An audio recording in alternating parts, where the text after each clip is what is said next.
those who have traced the history of the Democrat Party, which was founded by white guy Andrew Jackson, preserved by white guy slaveholders, resurrected by white guy Klansmen, and with the exception of one half of one guy, has exclusively elected white guy presidents. Then, the government is likely to remain open as the president signals he's willing to cave on funding for the wall. It's okay, though, don't worry, because Republicans just voted to let thousands of criminals out of prison for some reason, and transgenderism deals another brutal blow to the ideological left. I'm Michael Knowles, and this is The Michael Knowles Show.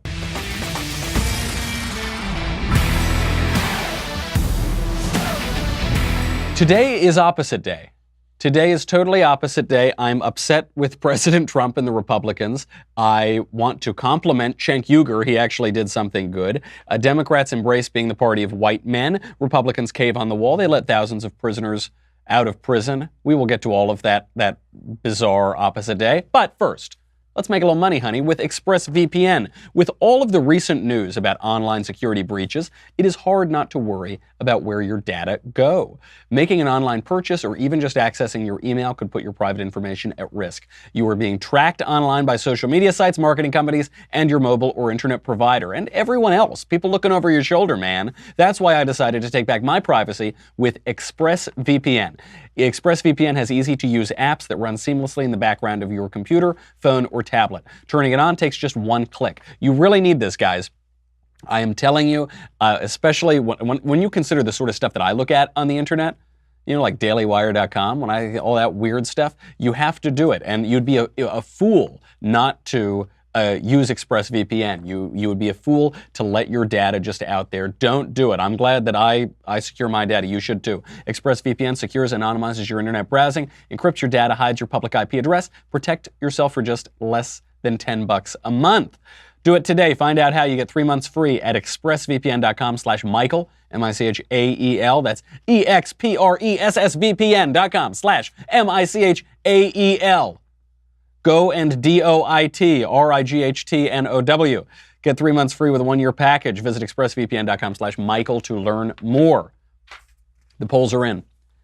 Democrats have looked ahead to 2020, and they only want white guys. They don't know, not women, not black guys, not Hispanic people. Nope, only white guys. There was a poll put out by a group called Democracy for America. This was a major poll. This was a poll of 94,000 progressives, self-identified progressives. Who is the number one choice for 2020? Oh, it's not Kamala. Oh, no, it's not. It's not Cory Spartacus Booker. No. It is Bernie Sanders, who in 2020, I think he'll be 179 years old in 2020, so he will be well past the constitutional mandate of being 35 years old. He'll be many multiples older than that, so he certainly can run. He might be a little old, but it wasn't even close, by the way. Bernie Sanders blew his competition out of the water. The next closest competitor was Joe Biden, also a white guy, but Bernie got 3 times as many votes as Joe Biden. He blew it out of the water. So number 2 was Biden, and number 3, Beto O'Rourke. Now, you might be confused. You'd say, with a name like Beto, that's not a white guy. Actually, it is a white guy. His name is Robert Francis O'Rourke. He is entirely Irish. He is not at all Mexican. So the first 3 guys, white guys. The first 2 guys, old white guys. Only when you get to number 4 do you get Liz Warren. She's only 1,023 1,024ths white. She's obviously 1,024th Native American Indian. And then number 5, you get Kamala Harris. So you actually can trace gradations of white all the way down to Kamala Harris. You start with Bernie Sanders. He lives in Vermont. He lives in basically the whitest state in America. Then you get to Joe Biden, still pretty white, but you know, he's got a little more Rust Belt vibe. Then you get to Beto O'Rourke. He's completely white, but he's a fake Mexican. Then you get to Liz Warren. She's also completely white, but she's got a little drop of Native American. Only when you get to Kamala Harris do you get anything even resembling a racial minority, which again, I wouldn't really care about, except Democrats make a very big deal about being the party of racial minorities and women and this and that, and then in reality, they're just the opposite. Don't just take this one poll. This one poll is not just an outlier. MoveOn.org, that odious left-wing group, did another straw poll, and this one did not put Bernie on top. It put Beto on top. So Beto was on top, then Joe Biden, and then Bernie Sanders was number 3. So again, the exact same top 3 people born out again from that progressive poll now into MoveOn.org. Same 3 guys, different order. The really bad news for Democrats is the Hill TV poll of who Democrats want for their 2020 nominee. The number 3 winner there was Bernie Sanders, old white guy. The number 2 winner was Joe Biden, also old white guy. The number 1 winner, none of the above. Who, I guess statistically, is a white guy. If you just look at the numbers of people in the United States, none of the above, basically anyone else, you've got a very good chance of that also being a white guy. So all 3 polls privilege the white guys. This again completely goes over. And in that Hill TV poll, the number 4th choice was Hillary Clinton, incredibly. Number 5 was Elizabeth Warren. Then you got Kamala Harris. Then you got Cory Booker.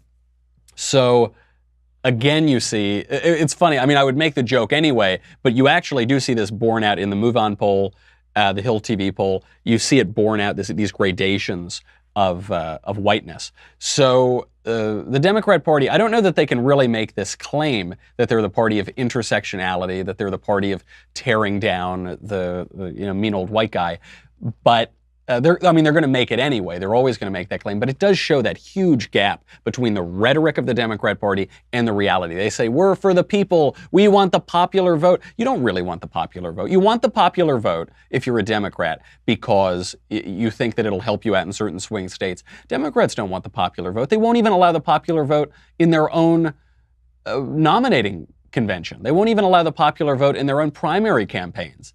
That's why they rely on super delegates, party elites, to come in and say, you're going to be the nominee. Who cares about the will of the people? Okay, I've beaten up on Democrats enough. I actually have to switch gears here and beat up on Republicans a little bit.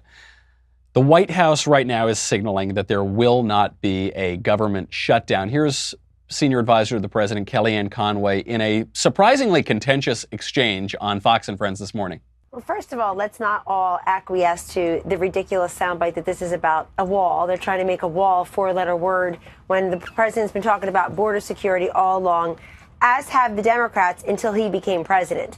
In 2006, they voted for the Secure Fences Act that included Schumer, Hillary Clinton, Barack Obama, Joe Biden. 26 Democrats voted for that. This past July, 10 of the 15 Democrats on the appropriate committee, the relevant committee, voted for border security. Okay. Oh, this isn't about a wall. This isn't about, okay. And actually, later on in this interview, Steve Doocy comes in and actually grills her a little bit. What's going to happen to this shutdown? Why isn't the government going to shut down? The real reason we know that the government is not going to shut down is that the Senate has voted on is voting on a funding bill to fund the government through February 8th. So it's a short-term funding bill. It's not a major one. But what happens before February 8th? Nancy Pelosi and the Democrats take control of the House of Representatives. This raises a big question. Why did Trump back down? He told us, I'm going to be proud to own the government shutdown. I will shut down the government in order to build the wall and get $5 billion to build the wall on our border. Stephen Miller went on Face the Nation, said exactly the same thing. One suggestion for why he did that is that he didn't have the votes. Nancy Pelosi made this claim in the Oval Office. The fact is, you do not have the votes in the House. Nancy, I do. And we need border security. Nancy, we need border security. It's very simple. Of course we do. We need border security. So we knew that President Trump didn't have the votes in the Senate because he would need 10 Democrats to switch over. But the question was, does he have the votes in the House or not? And as Steve Doocy brought up on Fox and Friends, Paul Ryan doesn't want the wall. I think that's fair to say. I don't think Paul Ryan wants the wall. I think if he did, he could have whipped up the votes, but he doesn't. There are a lot of Republicans in the House who don't really want the wall. They talk a good game when they're on the campaign trail, but they don't actually believe in enforcing our immigration laws when they are governing. So my suggestion in all of this was let the Democrats shut down the government, or let Trump shut down the government, or whoever we're going to blame for shutting down the government. Let it happen, because this is a political winner for Republicans. One, it's the right thing to do, just for the country and for our system of laws. But two, it's politically beneficial for the Republican Party and for the president. Why not let the Democrats, who are now so hysterical, so obsessively committed to open borders, why not let them shut down the government over that? They say keeping borders open, letting thousands of illegal migrants cross the border, letting thousands of illegal migrants cross the border, make a mockery of our laws, let them come in willy-nilly, 3,000 people a day. They're so intent on that they're willing to shut down the government. That's a great campaign commercial. That's a great way to enter into 2019, but they wouldn't do it. There's an amazing irony here. There's a poll out from Gallup that says that when Americans are considering all of the various political problems, they think the number one problem is the government and the number two problem is illegal immigration.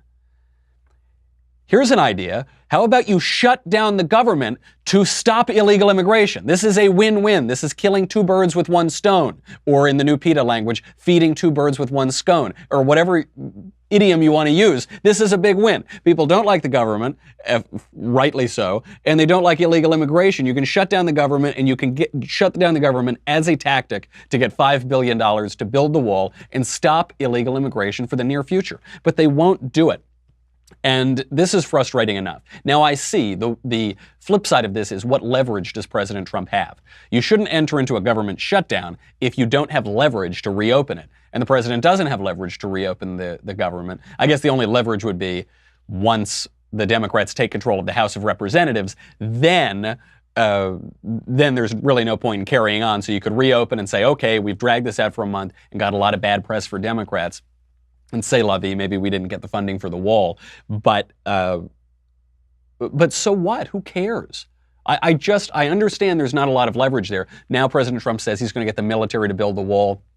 They'll get money from other agencies. They'll find it somewhere else. Okay, so we don't get the wall. We are going to fund the government. It looks like the party is going to back down on this, just like they did twice, two other times this year. But at least the Republicans just voted to let thousands of criminals out of prison. We'll get to the First Step Act in a second, but first, let's make a little money with Purple Mattress. You know how much I love Purple Mattress. Purple Mattress I'm a proselytizer for it. It is the greatest bed certainly I've ever owned. It is not quite a memory foam. It's not an inner spring. It's this totally separate thing. It's going to feel like nothing else you've ever tried. It was developed by a rocket scientist. I absolutely love mine. It is both firm and soft at the same time. That sounds like it doesn't mean anything. It does. It actually does. It's perfectly supportive. It sleeps really cool, so it doesn't bother you in the summer. It's just fabulous. It's unique material is what does this. I wish that I were a scientist so I could describe what it is, but I'm not. It feels like you have this zero gravity feeling. I guess that's the best way I could describe it. You get a 100-night risk-free trial. If you're not fully satisfied, you can return your mattress for a full refund. But you're not going to want to. You're going to be feeling what I feel in my boudoir every night. Backed by a 10-year warranty, free shipping and returns, free in-home setup, and old mattress removal. You're going to love it right now. My listeners will get a free purple pillow with the purchase of a mattress. That is in addition to the great free gifts that they're offering site-wide. Just text COVFEFE, C-O-V-F-E-F-E, to 474747.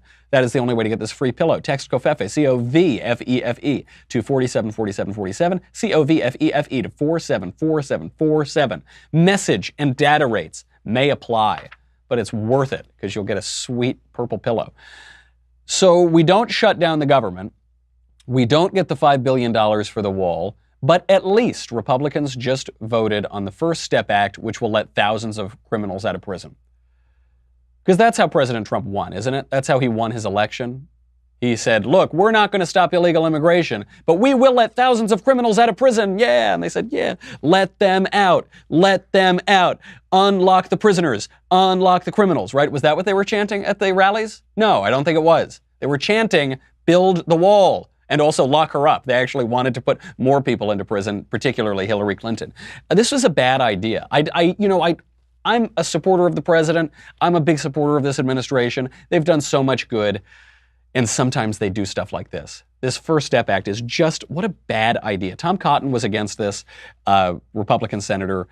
He was a hardliner. He was kind of leading the conservatives against this in the Senate, but it failed. He tried to introduce some amendments to kill the bill, and it just didn't happen. Who is supporting this thing? Kim Kardashian is, so great. The ACLU is supporting this. Van Jones, left-winger on CNN, was celebrating. He was so happy when this bill passed. Politics sure does make for strange bedfellows. Why on earth are we voting for this when we could have built the wall? What does this bill do? Whenever you come out against this First Step Act, the Criminal Justice Reform Spring the Criminals from Prison Act, people accuse you. They say, you don't know what's in the bill. Well, I don't know. I'm not an expert on the bill, but tell me if I'm wrong. Tell me if I get any of these bullet points wrong, and then you can lecture me about not knowing what's in the bill. The bill will ease mandatory minimum sentences under federal law. Right now, there are mandatory minimums that judges have to use when they're sentencing people, and this would ease those sentences. It would expand the so-called safety valve so that judges can avoid them. So it puts a lot more discretion into the hands of judges, which might be helpful to some criminals, but then again, when you just rely on the capricious moods of judges, then you're not really treating people with total equality under the law. You're giving a lot of care to the whim and whimsy of judges. It would ease the 3 strikes rule. So right now there's a 3 strikes rule. If you get 3 or more convictions, you will automatically get a sentence in certain cases of life in prison. Now that reduces that dramatically to 25 years, and then the rest of the law can ease that to make it even shorter. It also restricts the current practice of stacking gun charges. So right now, for instance, this is what you always hear. You say, someone shouldn't serve life in prison for just possessing a little dime bag of pot for personal use. Yeah, of course, I agree with that. Nobody disagrees with that in the whole country. But the people who are in prison for simple possession, how many of them pled down those charges from much more serious charges, from charges like dealing drugs? You know, right now we're at the height of an opioid epidemic, of a drug epidemic that is so bad, it's actually helping to reduce the average life expectancy in the United States. And we're saying that we should go easier on drug dealers. Many drug dealers who have pled down their crime to a simple possession or something like that. And what the First Step Act will do is now not allow prosecutors to stack gun charges. So if you're a drug dealer out on the streets and you're packing heat, prosecutors can stack that on top of your drug charge. Now they'll say, no, that's okay. That's okay. The drug dealer was packing heat because it's a black market that's awful and it gets Americans addicted to poison, but we shouldn't punish him for packing heat. Ridiculous. It also increases good time credits that inmates can earn. Currently, inmates can get up to 47 days credits of up to 47 days per year incarcerated. Now that increases to 54, which allows relatively well-behaved inmates to cut their prison sentences by an additional week for each year that they're incarcerated. But this is also retroactive, which means that the day this law goes into effect, according to supporters of the bill, not critics, according to supporters of the bill, 4,000 prisoners will qualify for release that very day that it goes into effect. The bill will allow earned time credits by participating in more vocational and rehabilitative programs. And what do we mean by this rehabilitative program? This is really what the whole bill's about, because they're treating the criminal justice system as though it's only about rehabilitation. It's not about punishing people. It's not about criminal justice. It's not about even deterring crime. It's certainly not about those two things. It's just about rehabilitation. It's a therapy session. I don't even know why we're only restricting it to criminals. Why not? We could all use a little rehabilitation, couldn't we? So now you'll get extra credits if you take part in rehabilitation programs.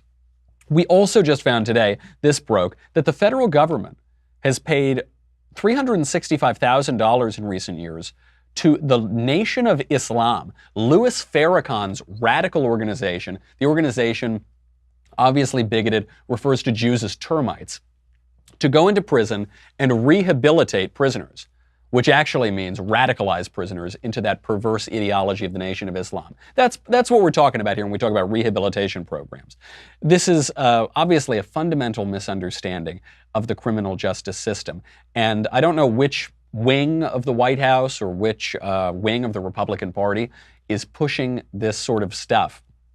It seems so compassionate, doesn't it? I want people to get out of prison if they've served their time, if they've been reformed. I really do. I'm not just a total hardliner. I know people who were bad people, who killed people, who were real bad hombres, and they were totally reformed in prison. One guy, I won't say his name, from New York, he is a born-again Christian. He's one of the most charitable people. He's like a saint walking the earth, goes to mass every day. He's just an incredible man.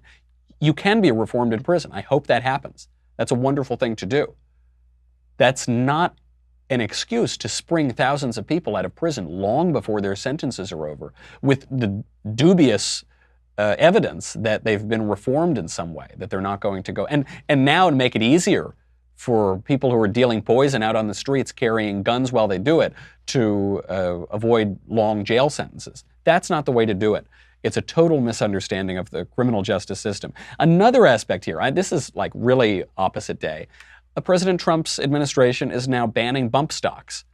The bump stocks they're on, you put the bump stock on your rifle and then you basically hold the trigger and you can pull if you run your hand, this is getting a little graphic for a family show, but if you run your hand down the length of the gun, it will simulate what would seem like an automatic weapon, so you can fire more rapidly. You can't really aim at anything, so it's not a terribly useful tool, but the administration has banned these. This is because of that shooting in Las Vegas in 2017 that killed 58 people and injured hundreds more. Bump stock was used in that shooting. Bump stocks are virtually never used in shootings, but it was used in that one, so now they want to ban it. Banning bump stocks would not have saved a single life in that shooting. There's no evidence of that. That shooting went on for 10 minutes.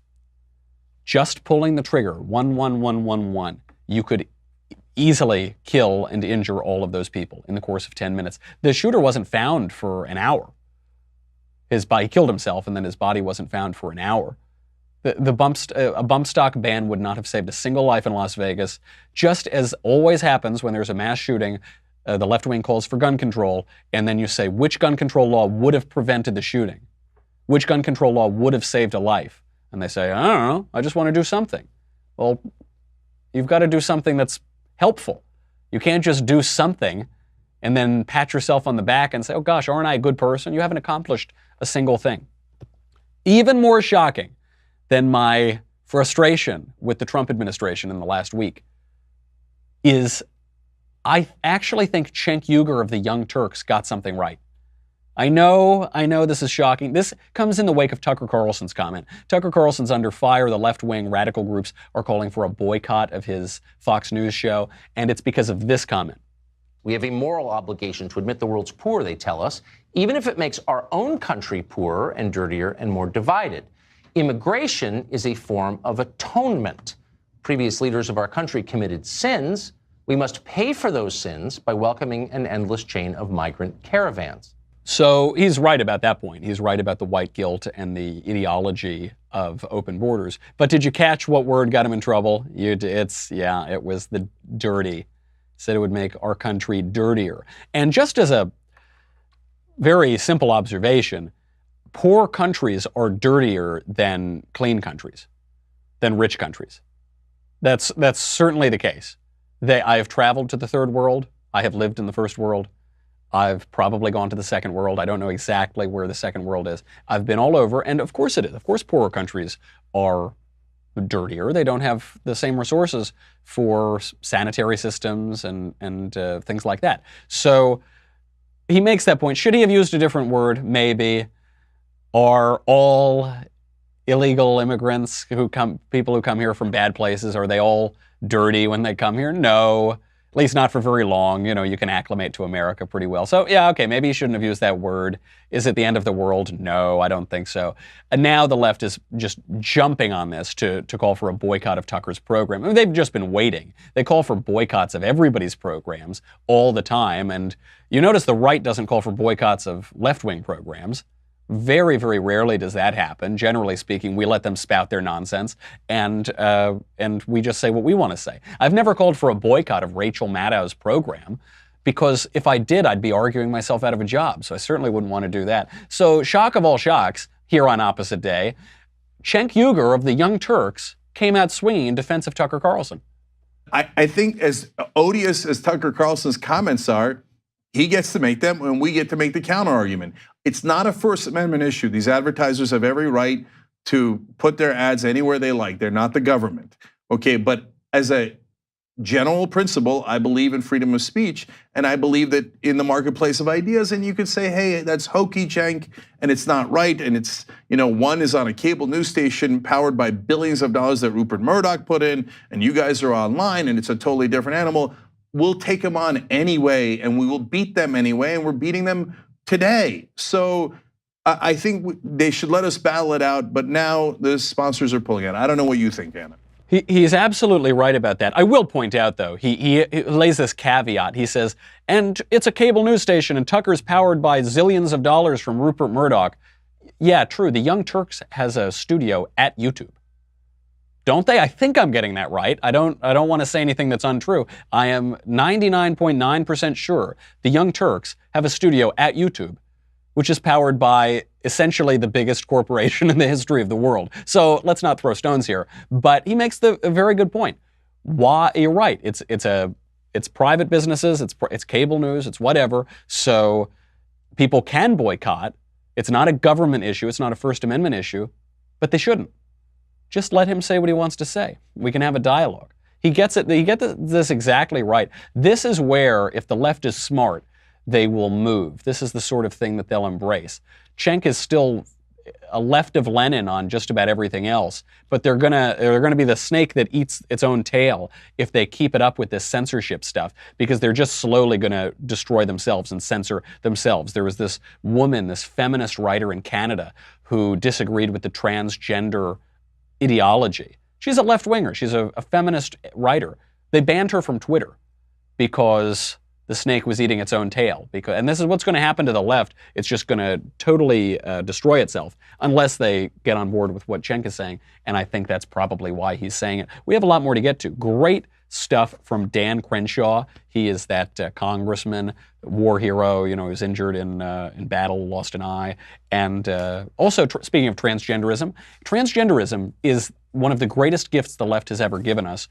It's ripping down another leftist fantasy in abortion and some more craziness at Mount Holyoke College. But first, if you happen to like books with words, and I'm sort of take them or leave them, you are going to love Ben Shapiro's latest release, The Right Side of History, How Reason and Moral Purpose Made the West Great. Its official release date is March 19th, but you lucky listeners can pre-order your copy online right now at any major bookseller. Trust me, it is very, very good. It pains me to make an earnestly nice comment about Ben, but it's really good. I read an advance copy about it months ago, and it's really a good book. It's terrific. It fills a real need. I think you will learn a ton from this book. I think it will be extremely helpful for the culture, and I think it's the second most important book to come out in the last 2 years. The second most informative, the second best written book, the second most comprehensive guide to Western civilization in the last 2 years. If you haven't read the first, you got to head over and do that. But Ben's book is really good. You should pre-order it. This thing is going to sell out in a second. There's no question about it. Today at 5:30 Eastern, 2:30 Pacific, Ben will also be taking all of your questions and blowing your mind with his wisdom live on air. We have got to stop letting Ben write my damn reads for this show. I'm not going to say this anymore, all right? Elisha Krauss will be there to collect all the leftist tears so that the great flood does not happen again. If you're on dailywire.com, thank you. You keep the lights on over here, Covfefe in my cup. If not, go to dailywire.com. You'll get everything. You'll get all the shows and the questions. Get your mailbag questions in. That'll be tomorrow. You get the Leftist Tears Tumbler. This is what you get. It's very, very important. You're going to need it. We're moving into Christmas time. The left has a real tough time around Christmas. They don't like that word. They don't like the particularity of it. They don't like all the joy and the happiness and the family and the merriment. You're going to need this. You're going to need it especially because I'm dreaming of a white Christmas when all those fluffy, salty tears come down. They have much more volume than the liquid. You're going to need probably 2 of these. Go subscribe twice. Go to dailywire.com. We'll be right back with a lot more.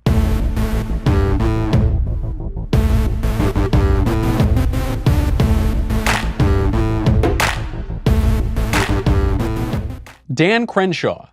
Super cool guy, rising star in the Republican Party. You'll remember him because on SNL, that kid Pete Davidson made a joke about him and said he looked like a porn star pirate or something. I don't really remember the joke.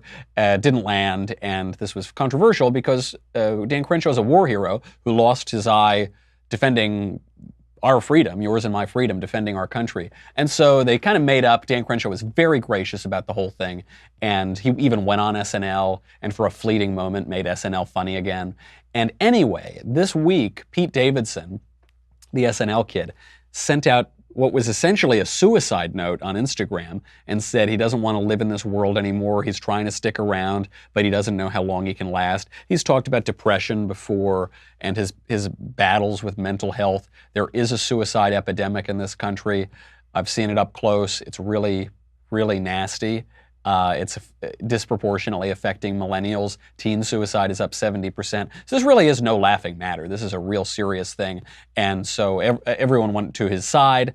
Pete Davidson deleted all of his social media accounts. And Dan Crenshaw actually gave him a call. And it was a stand-up thing to do and the right thing to do. And here he is talking about it. Actually, I talked to him personally yesterday. And talked to him for a little bit about it. And, we don't go back very far. We're not good friends, but I think he appreciated hearing from me. And what I told him was this: everybody has a purpose in this world. God put you here for a reason, but it's your job to find that purpose.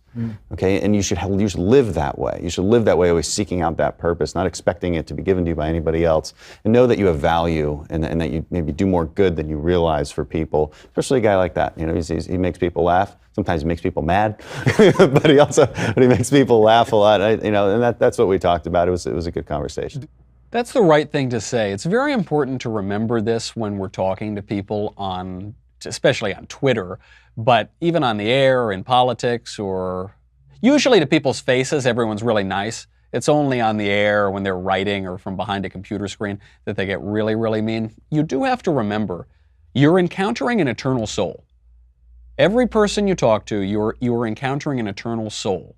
C.S. Lewis writes about this a lot. It's almost a scary thought, because especially in a culture that's a little more materialistic, we like to think of everything as just being what we see. So this is a golden, wonderful vessel of leftist tears, and I can hear it, and that's all it is. It's just material. My body is just material. When people die, they just turn to worm food, they take a dirt nap, they dissolve. But that isn't really true. There is a physical world and there's a metaphysical world. And we are both. We are both physical and metaphysical. We have a body and we have a soul. We have both of those are intertwined. We're not, I know it's fashionable today among sophomoric atheists to pretend that the soul doesn't exist, but it does. And when you encounter people, you're encountering a soul as well. This is really hard, especially when it comes to the hookup culture or dating or whatever. It's very tempting to use people. This is a ubiquitous temptation, I get it. But you don't just use people sexually, you can use them professionally. You can use people for social climbing. You can use people, to get a favor out of them or something. And it's really not the right thing to do. If you're not convinced of that as an ethical or moral matter, at least be convinced of it this way. You might see them again someday. You might see these people in heaven. That's what C.S. Lewis describes. You might see them in another world and you say, remember when I met you? Oh gosh, I shouldn't have said that. I shouldn't have done that. And so it's very important. I try to do this. Everybody fails at it. That's not to say be a squish. That's not to say be just a nice guy all the time. Be really low energy. Make your point, fight for what you believe, be serious, go to rhetorical battle, absolutely. But don't say something you're going to regret. Don't say something in the heat of the moment that you wish you hadn't said. That's true of when you're talking to a friend or a family member or some stranger on the internet. Don't always try to be able to defend what you're saying and to be able to stand by what you're saying. And, don't be mean just for the purpose of being mean or cruel. You don't have to do that. You can be cutting, you can be brutal, you can totally own the libs without doing that. Look, it's very funny when people are mean to each other on the internet. It's perfectly fine. It doesn't bother me in that personal way. But it will bother you over time, and it will make you more crass and you more cruel. Imagine how this also could have played out. Pete Davidson, the SNL comedian, makes this bad joke about Dan Crenshaw. And Crenshaw goes and he slams him and he's really mean to him and he says he's a terrible person. And then let's say Pete Davidson followed through on his threat. What would we be looking at? That would be a really terrible thing. You couldn't ever forgive yourself for something like that. So it's important to remember there are people there, and it's not just people in the way that we think about people in a very modern way. We're talking about souls, and you're going to have to see them someday, and you better not want to run away from them in heaven, because that's going to be very awkward. Heaven is full of light, and you can't hide. There aren't many places that you can hide in up there. Some other good news. Transgenderism is ripping down this leftist fantasy of abortion now. This actually speaks to the soul as well. This is a story that comes right from the left, which once denied the soul, is now admitting that the soul exists. You saw over the weekend, there was that guy competing for the Miss Universe pageant. So this guy, Miss Spain, is a dude who now either has had surgery or dresses like a woman, or has had surgery and dresses like a woman. And he didn't win, but he did very well in the Miss Universe pageant.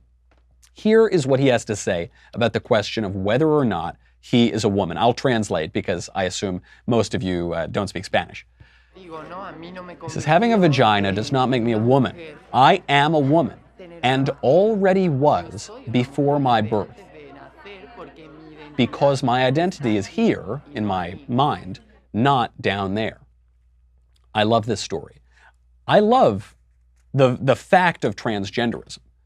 It's not good for the people who suffer from the condition, but the ideology is very good for exposing the bizarre contradictions within the left. Because what they've just admitted, what Miss Spain just admitted by the process of transgenderism, is not just that he was a woman before he was born, but that he was before he was born. That he was anything before he was born. What the pro-abortion left wants us to believe is that you don't exist until the very moment that you are born.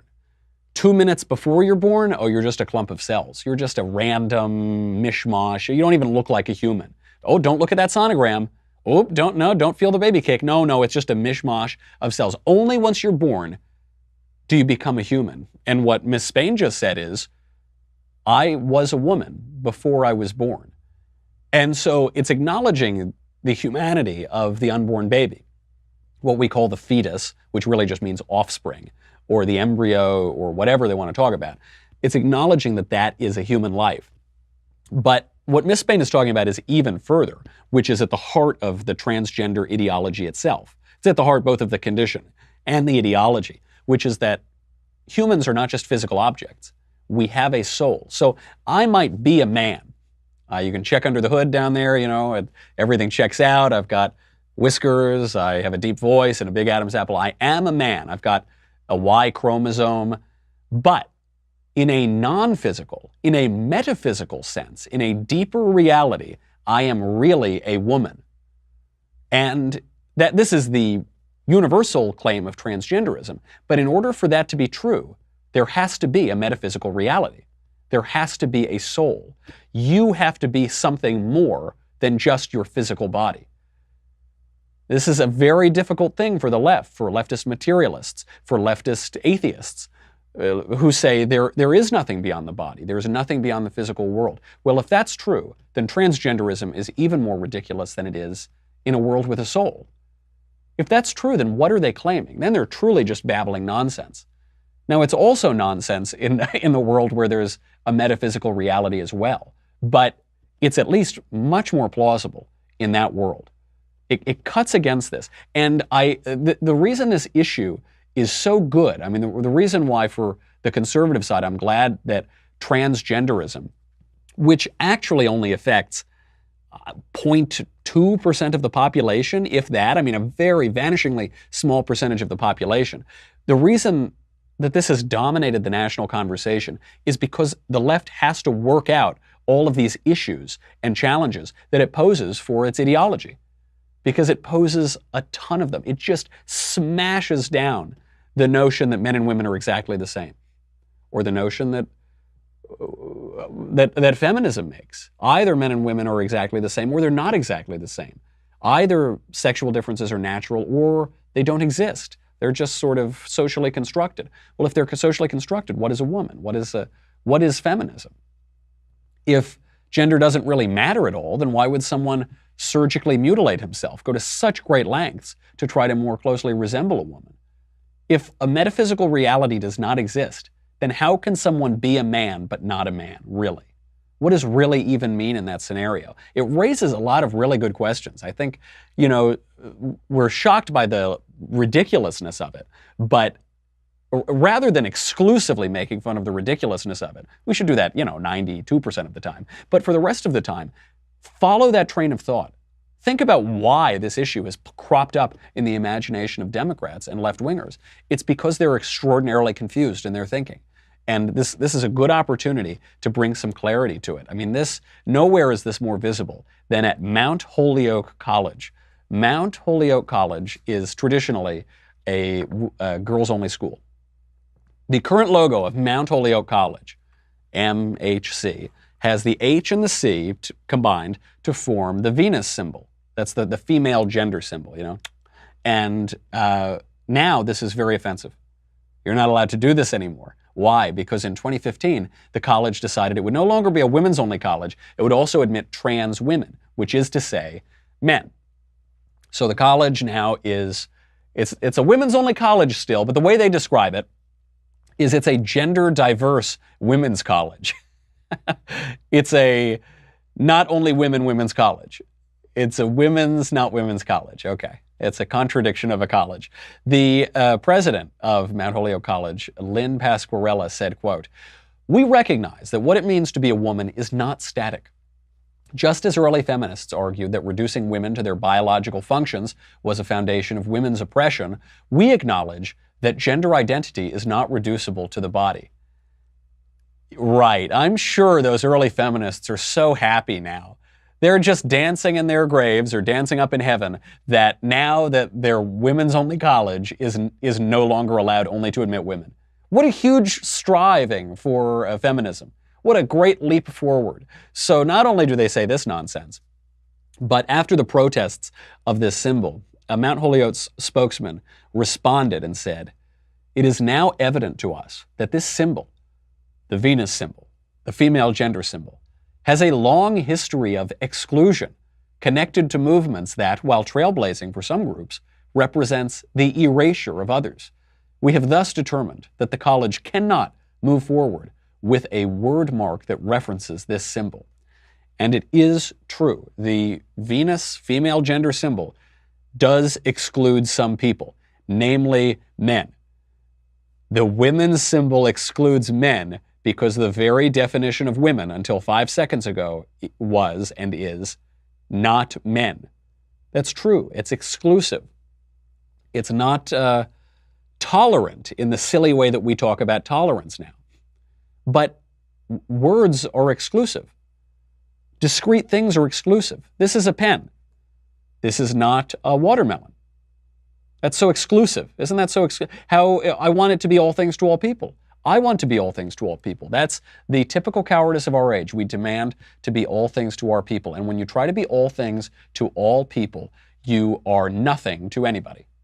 When you try to be a friend to all, in reality, you are a friend to none. You have to stand for something or you will fall for anything. How many more simple platitudes can I possibly utter? And well, there must be like 20 more of those. This is the mistake that Mount Holyoke College is admitting, the competency of Mount Holyoke College. The point, the raison d'etre of Mount Holyoke College is to be a women's college. If it ceases to be a women's college, it doesn't become twice as great, it becomes nothing. If the Venus symbol, if womanhood is not allowed to be womanhood, the thing that the Venus symbol is symbolizing, the womanhood, if womanhood is not allowed to be womanhood, then there is no womanhood. It's nothing. It's not that womanhood gets better, it's that womanhood goes away, and all we're left with is manhood and masculinity, which we're told is toxic, so that's got to go away too. And what do we have? Nothing. It's a race to the bottom. It is a race to emptiness. Another inconvenient, philosophical, logical conclusion to the bizarre contradictions within leftism. And who do we have to thank for this? The transgender ideology. So, got to give credit where credit is due here on Opposite Day. That is our show. We have got a lot more to get to, but sorry, too late. Get your mailbag questions in. We'll go over that tomorrow. In the meantime, I'm Michael Knowles. This is The Michael Knowles Show. I'll see you tomorrow.